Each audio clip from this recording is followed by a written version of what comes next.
everyone. My name is Celine. Again, I'm from the Sunrise Movement. Today I'll be moderating the Green New Deal Just Recovery and Social Justice workshop that you all have joined here. We're so happy to have you guys. Really excited for some engaging conversations. Again, like I said in the plenary, we'll be discussing three main topics from 6 awesome speakers who will be sharing some of their expertise, the National and California Green New Deal, the health relationship to the Green New Deal, and racial and economic justice and its relationship to intersections with climate justice. So our 6 speakers include Assemblymember Rob Bonta, who represents the 18th Assembly District, which encompasses Central, East Bay of San Francisco, Bay Area, including Oakland, Alameda, San Leandro. Dr. Henry Abrams, retired physician. We have Dr. Robert Gold, who is the Director of Health Professional Outreach and Education for the Program on Reproductive Health and the Environment at UCSF Medical School, School of Medicine. He's also the president of the SF Bay chapter of the Physicians for Social Responsibility and is the chairperson for the American Public Health Peace Caucus. Next up, we have Terralyn Chen, who is the state policy organizer for APEN, Asian Pacific Environmental Network, is what that stands for. We also have Gershon Bayalar, who leads the policy working group in the Sunrise Movement, Bay Area chapter. We also have Carrie Ramirez, who is an Indigenous anti-racist activist and youth leader with Youth for So I'd also like to introduce Steve Nadell, who will be this workshop's tech lead and Zoom host. So if anyone's having, I just read the chat and yeah, it seems I'm freezing a few times, but yeah, let me know if I need to repeat anything, please. Happy to do so. Steve Nadell, who will be, again, our tech host. So if you have any questions, please refer to him and to get any of those issues sorted out. Let's see. So in terms of the agenda, we'll be taking about 40 minutes for speakers to talk about their topics at a high level, propose some thought-provoking questions for everyone, and then we'll break out into small discussion groups where we'll be in different rooms talking about these, basically discussing all of the proposed questions that our speakers have presented. And really the goal of these breakout rooms are to come up with solutions and proposals to address these questions and hopefully come out with, you know, concrete actionable solutions to move cities and counties forward with real change, you know, in our fight against the climate crisis. So after that, that'll be about 30 minutes in those groups. We'll do another 30 minutes to come back and share, you know, those outcomes, do some Q&A and close out the workshop. So without further ado, we can begin with our speaker presentations. First off, I'd like to hear from Dr. Robert Gold. I'm going to be talking about the intersections of that are needed to unite the peace and anti-nuclear movement with our desire for a Green New Deal. I work with Physicians for Social Responsibility, and our long-standing work has been to protect human life from the gravest threats to health and survival. And from the beginning of our organizational life, we were very concerned, as well as with climate change, with the issues of nuclear war, for which we are reminded in the 75th anniversary of Hiroshima and Nagasaki of the tremendous toll that nuclear weapons take, that we understand their health impacts from heat, blast, and radiation that resulted in the death of over 210,000 innocent human beings by the end of 1945 in Hiroshima and Nagasaki, with many of those who survived suffering from the radiation damage.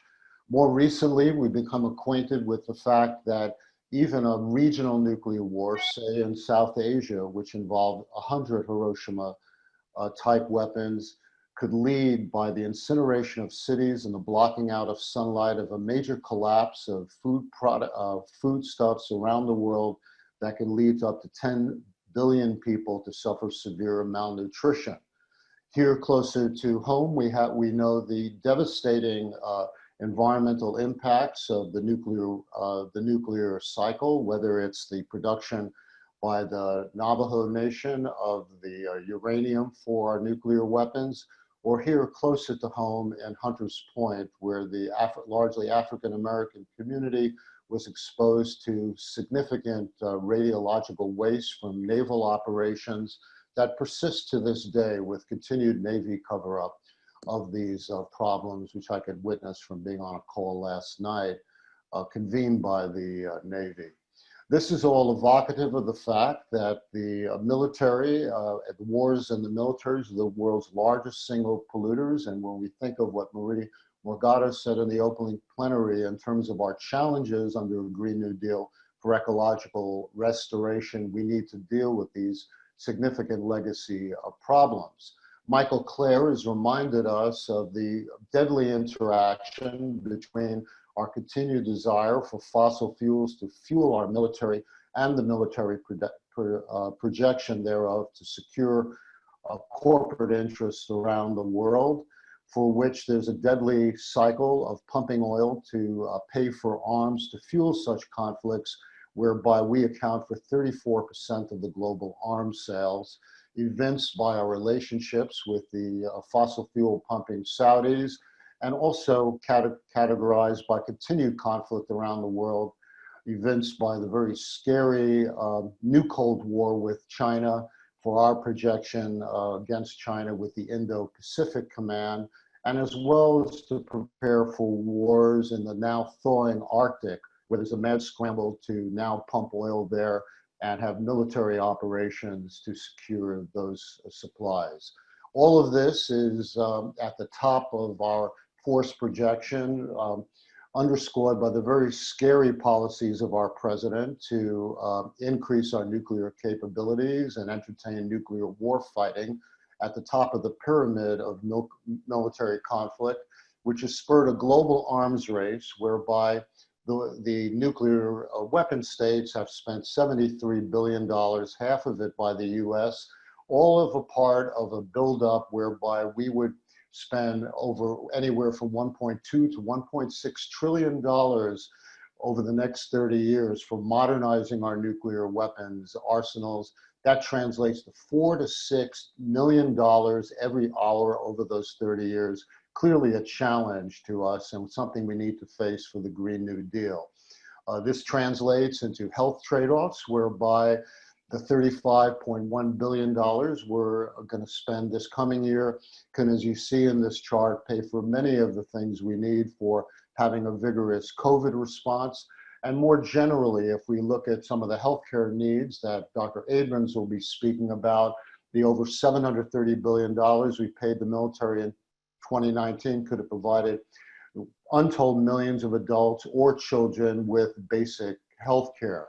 And as terms of our climate needs, we spend much more, over 28 times, on military security as opposed to the climate security we need.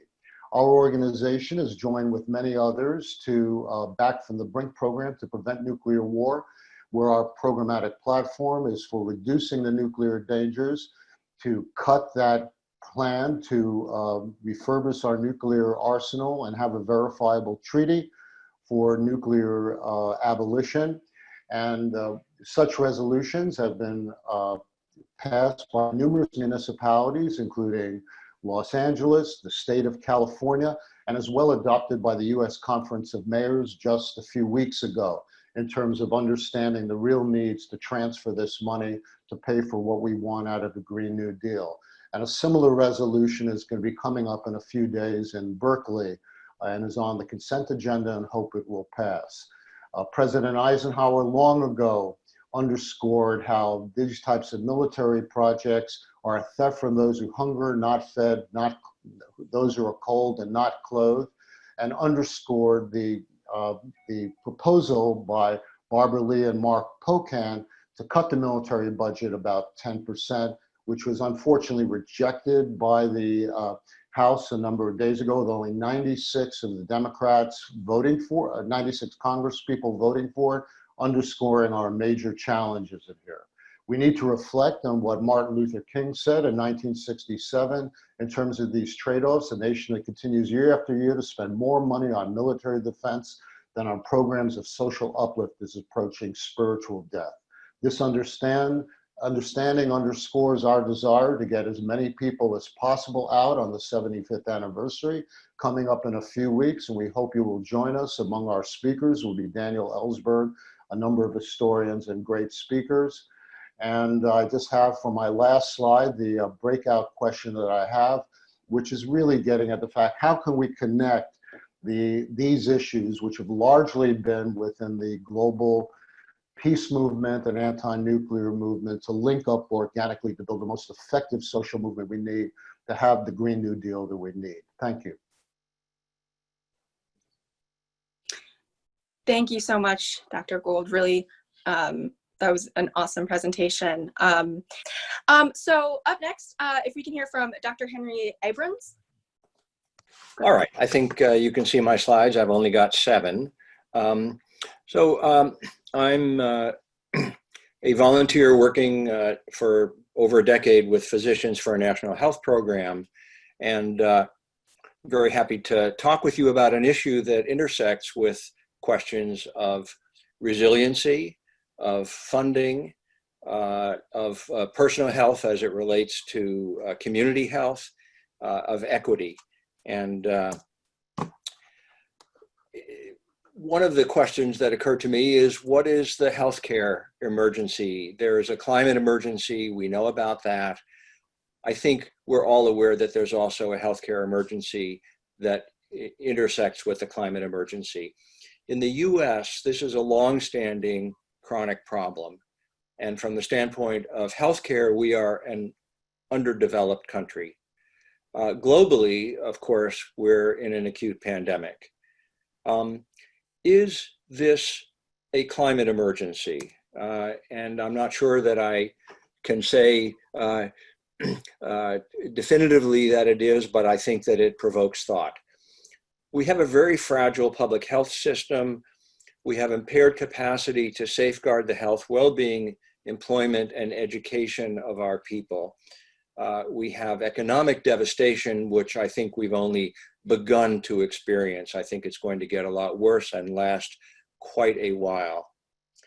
We have a borderline capacity to treat patients, and we see that as the pandemic flickers and flares up in different communities around the country, where the healthcare infrastructure is pushed too close to the breaking point.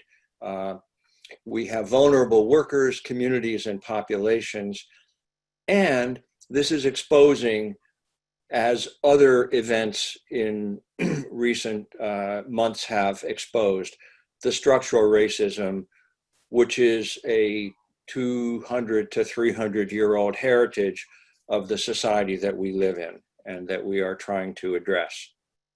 So these are some of the ramifications of the pandemic, which has really opened our eyes to how interconnected and how severe a lot of these problems are. The healthcare system is dysfunctional, and I think everybody knows this. I just want to summarize very quickly the 3 pillars of healthcare as we address it on a system-wide basis are access, cost, and quality. And we know that linking healthcare to employment is self-defeating. Those of us in health policy have known this for a long time. We're the only advanced country that has a healthcare system that's linked to employment, in the sense that when you drop out of the workforce because of a layoff, because of a change of jobs, because you need to take a vacation, because you get fired or laid off, or your employer closes up shop, we're the only country where you lose your health care at the same time. So that's the access aspect. We don't really need to talk a lot about cost because we're bombarded every day with dire news about how unaffordable healthcare is, and many people and many families have already experienced this. But it's not just the cost for each of us as an individual, it's the burden on our families, including our children, grandchildren, parents. It's the burden on our employers who are not happy with the situation, and it's the burden on everyone who pays taxes. There's a lot of data about cost, and for those who are interested in pursuing a more detailed understanding, I encourage them to get in touch with me, and I'll give you the contact information again. Quality issues, we have a really dismally underperforming healthcare system in terms of outcomes. There's an enormous lack of equity. We do not have equal opportunity on the part of every person living in the United States to obtain high quality healthcare. And we're failing to prioritize public health and the social determinants of health because we're focused far too much on the dysfunction of the healthcare delivery system, which is important because this is where we go when we're ill and when we're suffering, and where we go to gain comfort and hopefully a cure, or at least the ability to cope with chronic illness. But we know that public health and the social determinants of health are actually more important in terms of a healthy life and healthy communities. The amount of wasted resources adds up to $1,400 per person per year. This is waste that could be eliminated the moment that we pass legislation and implement a program of single-payer Medicare for all. The moment that that occurs, this will be the largest middle and low-income tax cut that has ever taken place in the United States, and it's within reach. All we need to do is develop the political will to get our elected officials to implement such a program. It could be done nationally, it could be done in the state of California. That's per person, per year, $1,400. So for a family of four, you do the math, it's between $5,000 and $6,000. That is money that could be well spent on many other pressing priorities, and it's an inordinate burden on public budgets. So all of the public agencies that are trying to deal with the climate emergency, trying to deal with the needs of our educational institutions, housing, on and on. This is an inordinate burden on them because they, as employers, have to pay, and not just pay in a fiscally responsible way, but to have to pay into a wasteful system. This impairs community resiliency. It's an inordinate burden, especially on disadvantaged communities, and we see in the pandemic how much greater the severity of illness and mortality is on people from certain populations and certain communities. So there's an enormous equity problem. And we are seeing the tension between the need to provide healthcare and economic interests, and between long and short-term priorities. So we have people clamoring to immediately open up the community life for the sake of short-term gain for the economy, without appropriately balancing that with the long-term needs. We know in the long run, the economy will not do well if our population is not healthy. So how can communities respond to the healthcare emergency? There needs to be a more open and productive discussion about community values. People need to understand that better healthcare is within reach, but it flows from what they feel is important. the people in the communities and the voters are going to have to raise their voices, because the purpose of the healthcare system is really to provide a public service. It's not to make money for insurance companies and healthcare providers. So communities need to understand the use of resources and the fact that enormous resources, $500 billion a year nationwide, are being wasted because we have a fiscally irresponsible healthcare system that could be fixed by implementing a single-payer Medicare for all program. So we need to align with state and national efforts to establish a healthcare program with the features that we should place as at the top of our list of values. And in the process, it's not impossible to have a just transition of the workforce. So as the healthcare system changes, there will be no problem maintaining employment, giving productive employment to people who will be displaced because of the elimination of for-profit commercial health insurance.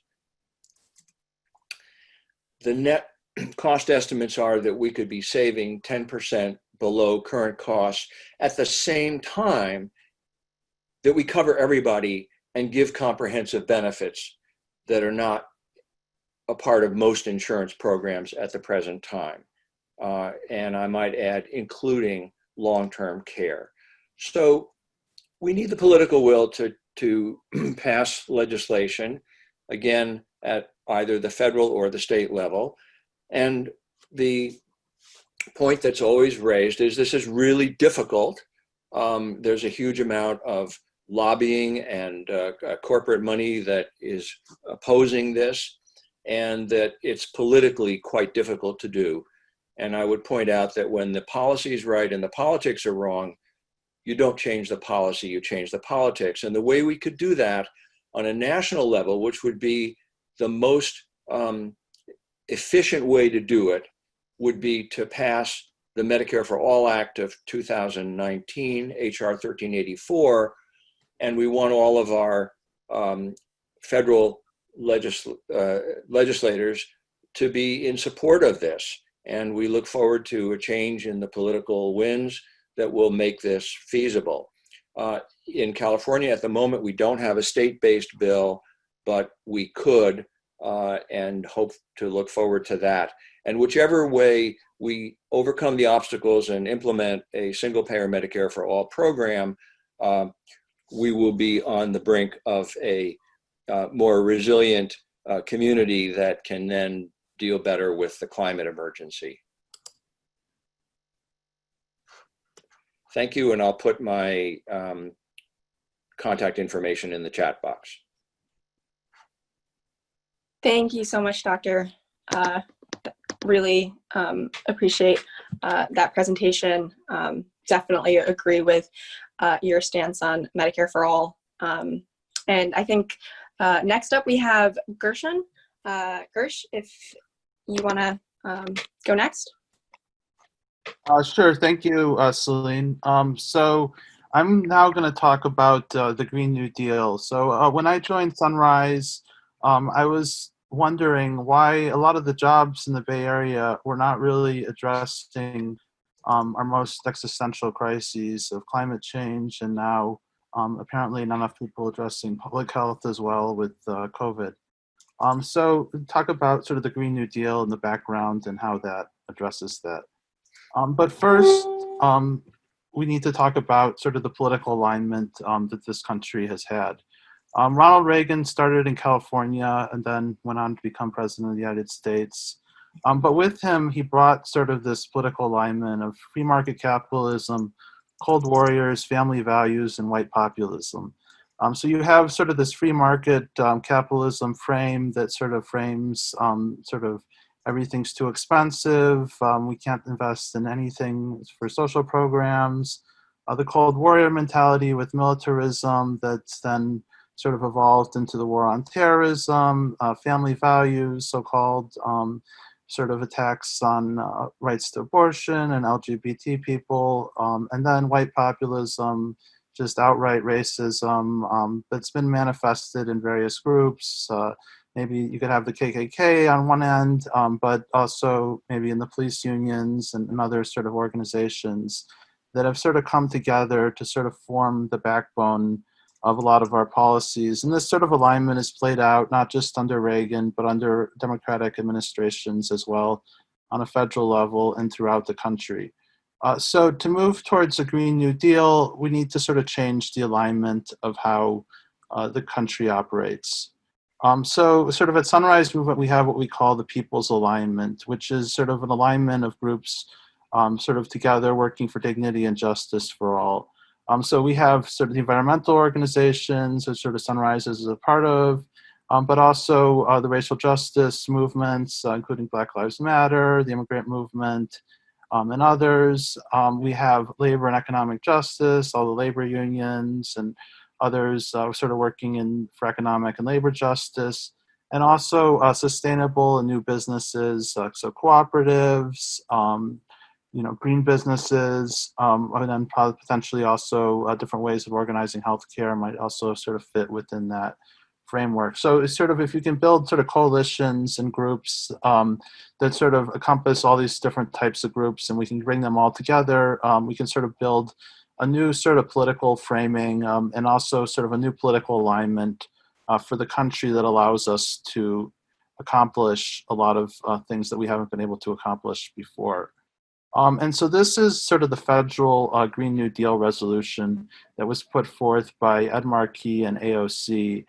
So these were sort of the goals that were laid out with this. And so there's a bunch of different goals, but also a big part of this is these creating millions of good high wage jobs. But within this is also a question of what are the jobs that people are doing within our economy? Are they good high wage jobs, and are those jobs actually meeting the goals of the Green New Deal? So we have reducing greenhouse gas emissions. We also have investing in future infrastructure, but we also have clean water, community resiliency, healthy food, access to a sustainable environment. And it also adds sort of public health here, sort of this is earlier revision, but encompassing sort of the real needs, and then also promoting justice and equity. Do we have people actually working to repair historical damage caused by racism and all the historical ills of our society that have been inflicted disproportionately on certain groups of people? So we need to actually have people, in our economy actually working at jobs that are actually repairing those historical injustices, or building greater resiliency, or achieving greenhouse gas emissions. So a sort of a Green New Deal is about a composition of the jobs in our economy. So here's sort of a chart I had from 2017 of the different, of sort of the breakdown of the Bay Area economy by different jobs. And so we can think about, like, for each of these industries, are the people working in these industries working at jobs that are helping fulfill the goals of the Green New Deal? How many of them are? And then also a question of, are those good paying jobs in those industries? Are there good working conditions and that type of thing? I mean, you can get into education and healthcare services. Are people being educated to work in future Green New Deal jobs? Are the health services including public health, or is this just concierge medicine or wasteful spending in general? I mean, you can even get into information. Is the information jobs just spewing out more right-wing propaganda, or are the information jobs, helping inform people in ways that is sort of advancing the goals of the Green New Deal? I mean, you can get into trade and transportation, more directly, what is the carbon emissions that is coming out of, those things? And then, you get into leisure and hospitality, are those jobs dependent upon people traveling in ways that are, emitting a lot of carbon? How can you transition those people into jobs that, they're still fulfilling their jobs and they're good paying jobs, but those jobs are fulfilling the goals of the Green New Deal? So sort of want to leave you with sort of the question of, what are the current obstacles to getting a good, well-paid job that fulfills the goals of the Green New Deal? So, a question is, if we have a real Green New Deal, that means that everybody can get a job that fulfills the goals of the Green New Deal, that's good paying, well-paid job. And so we can just look into our current economy and say, you know, what are the obstacles to doing that currently, and then how can we improve that? Great. Thanks so much, Gersh. Next up, we have Assemblymember Rob Bonta. Hi, everyone. Good to be with you. Good morning, and thanks for the presentations. Proud to be on this panel and with all of you who are so committed to addressing equity as we address our climate crisis. And I just want to share a little bit about the California Green New Deal, which I've been the author of for the last couple of years. And we are continuing to pursue and fight for. And just quickly, I am the California State Assembly member for the Oakland, Alameda, and San Leandro, the 18th Assembly District. I'm in my 8th year, my 4th term, and extremely excited about the possibility and prospects and need for California to lead on the California Green New Deal. And I just wanted to share a little bit about how we got to where we are. You know, one of the things about the federal, the current alignment of the different branches of the federal government and the Congress is that some of the ideas that are the right ideas for our nation, for our world, don't always have a political pathway, certainly with the current occupant of the White House, as well as the Republican-dominated Senate. So in California, we're different. We have a long-held commitment and tradition to addressing climate change, to promoting equity. We have both houses in the legislature are Democrat with a Democratic governor. So the possibilities are stronger. And if we can get something done like the California Green New Deal in the largest state in the nation, the 5th largest economy in the world, then it's very possible to spread it to other states and eventually nationally. So that was sort of the intent behind the California Green New Deal. Many of the fundamentals and commitment behind it are based on what we've heard and based on what Congress members Ocasio-Cortez and Markey had talked about, solving multiple problems at once, increasing equity while addressing our climate crisis, listening to scientists and Mother Nature who are screaming at us to do more, to be more aggressive, to increase our efforts in scale, scope, and speed, to face and acknowledge the existential threat of our time and take the steps that are necessary to address it. And for me personally as well, you know, the addressing the climate has been something that's become more and more important to me. I don't think there's a more urgent issue. I mean, this is literally an existential threat for humankind. We have one planet.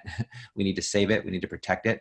And my now 21-year-old daughter recently told me in a conversation, which was a gut punch for me, that she was thinking that she wants to have a family, but she doesn't want to have kids because she thinks it's irresponsible to bring them onto a dying planet.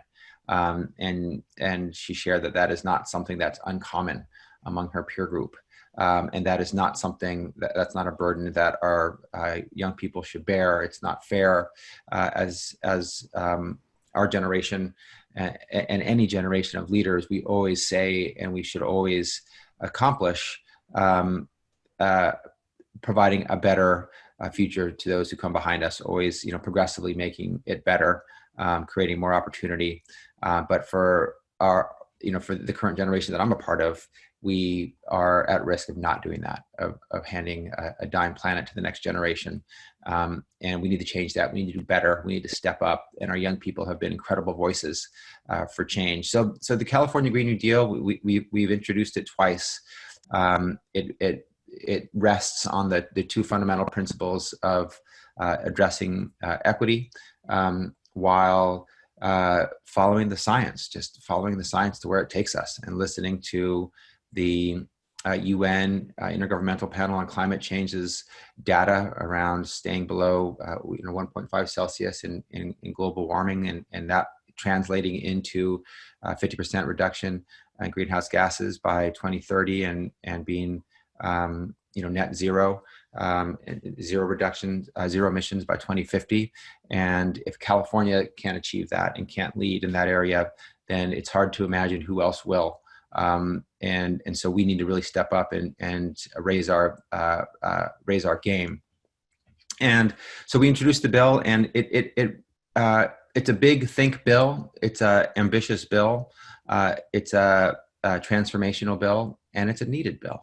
And a lot of times the way legislation is done in California, you have a bill that addresses one issue in a finite, limited, hyper-focused way, and those are good bills.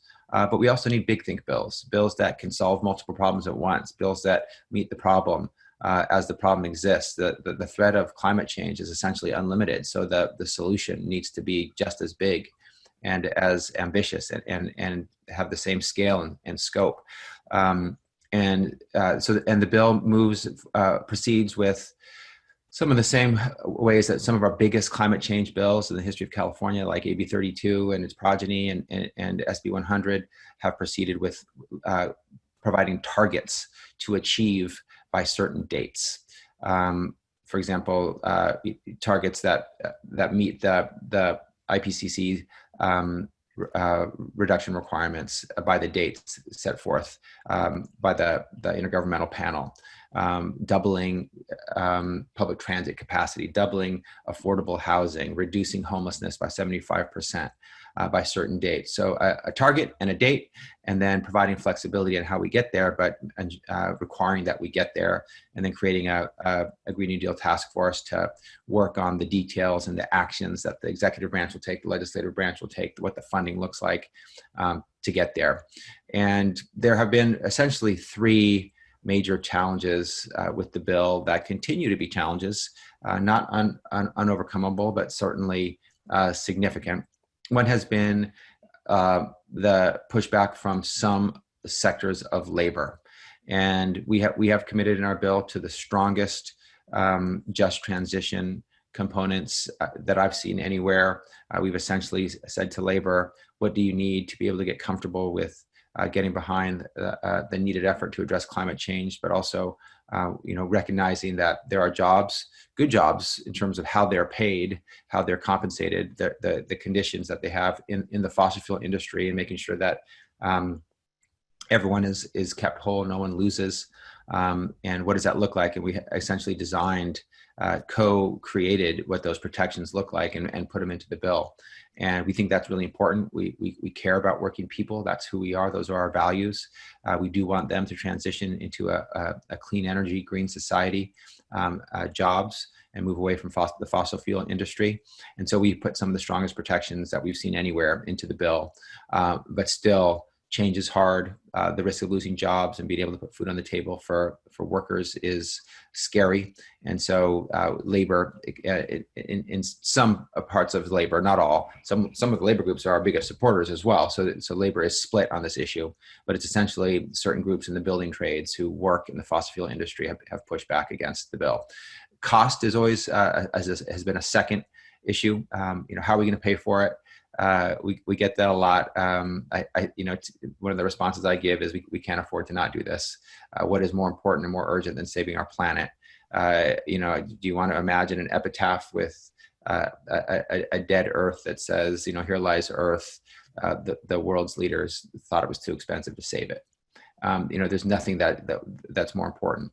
And so it will cost money to, certainly on the front end, to invest in the transition, to create the change. But long term, we think it'll be positive. There are big areas for funding, like climate bonds and the potential of taxing oil extraction, something we don't do in California, even though Texas and Alaska do that, to provide funding. And there's a whole set of other sources. And then one of the biggest concerns also is that this does too many things. It's any one of the issues in it is something that would be highly controversial, highly debatable, require a lot of discussion and amendments. And I think it's okay to do multiple things at once. There's no rule that says a bill should only address one finite issue, and that needs to be a small issue. You could take on big issues and provide frameworks for how we address our biggest challenges. Big challenges need big solutions. That's what AB 32 was about, and sort of the cutting edge innovation it provided to addressing greenhouse gas emissions. And the Green New Deal needs to be the same. So, those are the concerns that we have.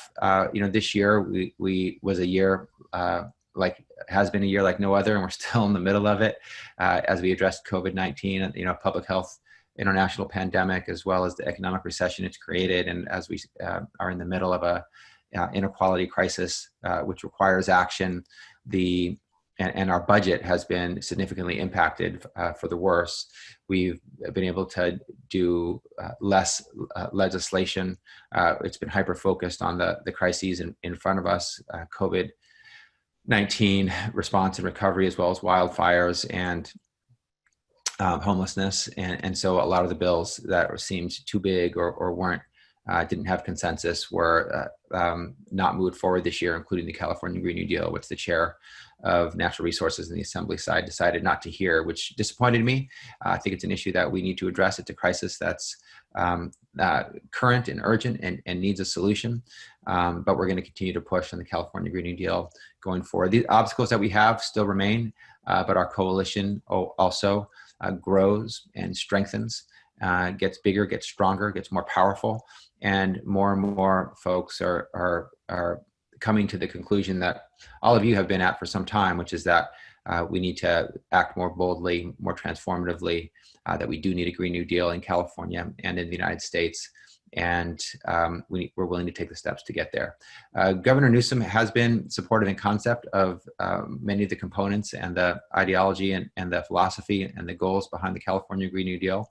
But as always, cost and details matter, and implementation matters, and those continue to be challenges that we don't have broad consensus from folks on yet. So, as the governor says, as the hots get hotter and the wets get wetter and the dries get drier, we're going to continue to see the need and the impact to address climate change.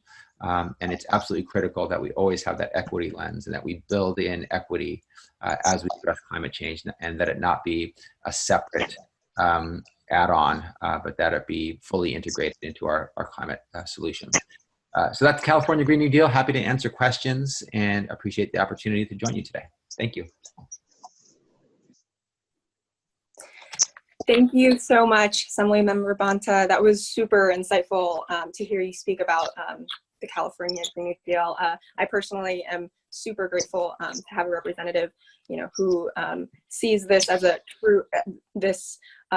true and actual climate crisis, and is fighting to ensure that we have an equitable and just future for Californians. So thank you so much. Maybe if we can go to Terralyn, and then after Terralyn's done, we can end with Carrie. So Terralyn? Hi, so I'm Terralyn. I am an organizer with the Asian Pacific Environmental Network. And yeah, previously you heard from Assemblymember Bonta about some of the statewide Green New Deal legislation that has been in the works. And today I just wanted to give a brief overview and update from the Coalition for a California Green New Deal, which has been involved in some of that legislative work, but is also building out our coalition and trying to really set the ground for movement building to win a California Green New Deal as well. Yeah, so to start off, APEN, for those who don't know, is an environmental justice organization. Our members are Asian immigrants and refugees who are based in frontline communities in Richmond and Oakland. And so for us, making sure that everyone can get what they need, that we're not going, back to normal, that everyone gets what they need to thrive, and getting that in a way that addresses the multiple crises of climate disaster, racial injustice, and economic inequality, and now COVID. This is really personal and important to us, and that's really the vision of a California Green New Deal. So last fall, a group of organizations working in social justice, the environment, EJ, also some in health and labor, came together to kind of envision state legislation and work with Assemblymember Bonta's office to get closer to this vision. Since then, we've grown a lot. So here's just some of the groups who are working together as this formation.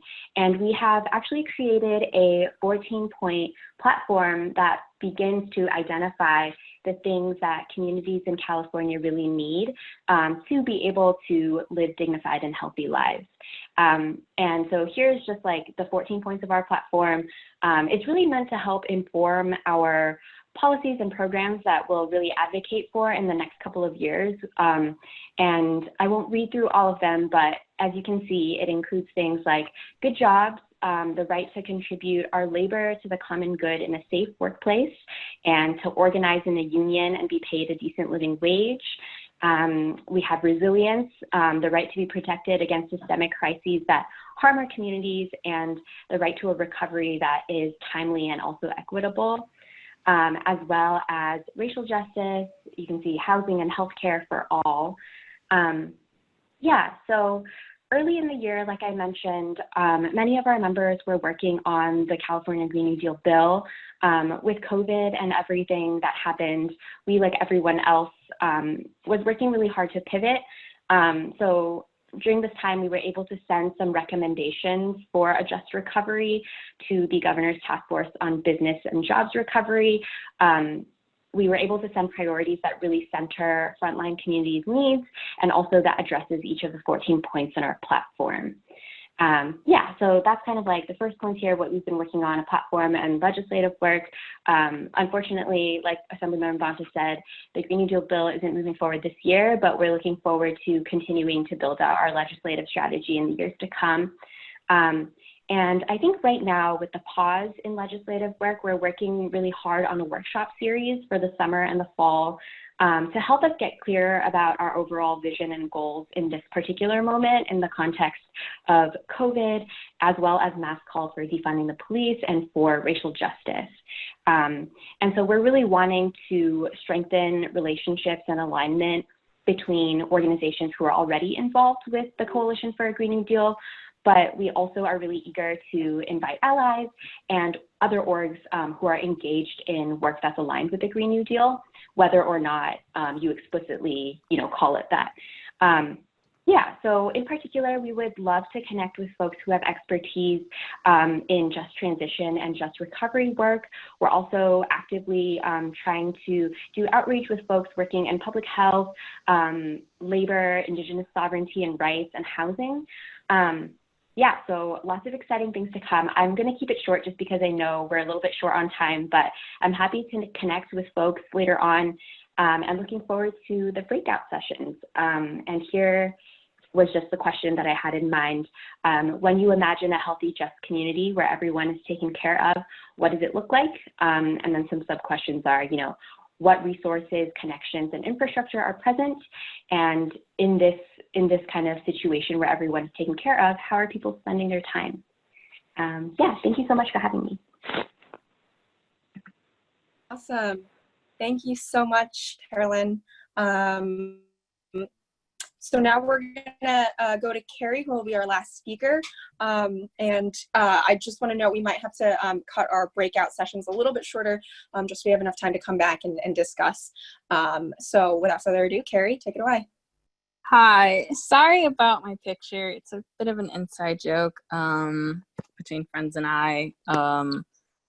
It's like a, so basically the question I'll be asking, or I'll be presenting, is like, what are ways that the legacy of imperialism, settler colonialism are tied to the climate crisis? And I think it's just better that I talk about it than show you my presentation. So essentially with the legacies show itself in the modern day with big finance groups such as like BlackRock and Palantir contributing to the climate crisis, either by way funding of the deforestation in the Amazon, funding of fossil fuels, as well as the funding of companies like Palantir that supply technologies to ICE, as well as like the funding of private prisons and the funding of kind of like anything you would think is inherently anti-brown or anti-black, they have ties to it. A lot of times this negatively impacts communities of color because, one, fossil fuels disproportionately hurt communities of color within the United States and outside. So you can see this in the Amazon, where indigenous communities literally have to take oil out of their rivers and lakes by hand, and you see this within the United States with communities of color and low-income communities being forced to live near oil refineries. And I think that's pretty relevant within California because California has a really big issue with oil. It's one of our most, it's something really abundant within California. So we have these communities of color that are disproportionately impacted by it. And we have, we see it even now, within, in relation to housing, in relation to affordability, the reason why, I guess the question to ask is how come redlining and government policy allows communities of color or forces communities of color to live near oil refineries when there are obviously other places that communities of color and low-income communities can live in. So yeah, the question is, with these negatively impacted communities of color and low-income communities, what are ways, as well as not even just within the United States, but again, outside, countries that have been affected by United States imperialism and colonialism, right? Countries like the Philippines, countries like Tuvalu, and countries like El Salvador, Panama, countries that are most vulnerable to the climate crisis, that will be impacted by the climate crisis with policy and kind of rule by the United States, as well as the for-profit system of colonialism through these investors, as well as just general profiting of fossil fuels and kind of the exploitation of indigenous people and Black people. So with that, what are ways that the Green New Deal can, I guess my end questions are, what are ways that the Green New Deal can kind of reflect and go against these legacies and reverse these legacies? Because again, at the end of the day, the climate crisis is a big issue, and it's an issue that's been culminating for 400 years, with its legacy starting with the exploitation of communities of color and indigenous communities, with its beginnings and culminations beginning in the enslavement of Black people, with the colonization of foreign communities and foreign countries. So what are ways that the Green New Deal can not reverse, but address these and address indigenous solutions to the climate crisis? Is it the rematriation, giving back land to indigenous communities, giving solutions towards communities that know and have lived within the land for hundreds of years prior to colonialism? And yeah, that's kind of just it. I just said, I wanted to thank Carrie and all of our speakers who were able to present such engaging presentations for all of us. And now I want to move on to our breakout sessions.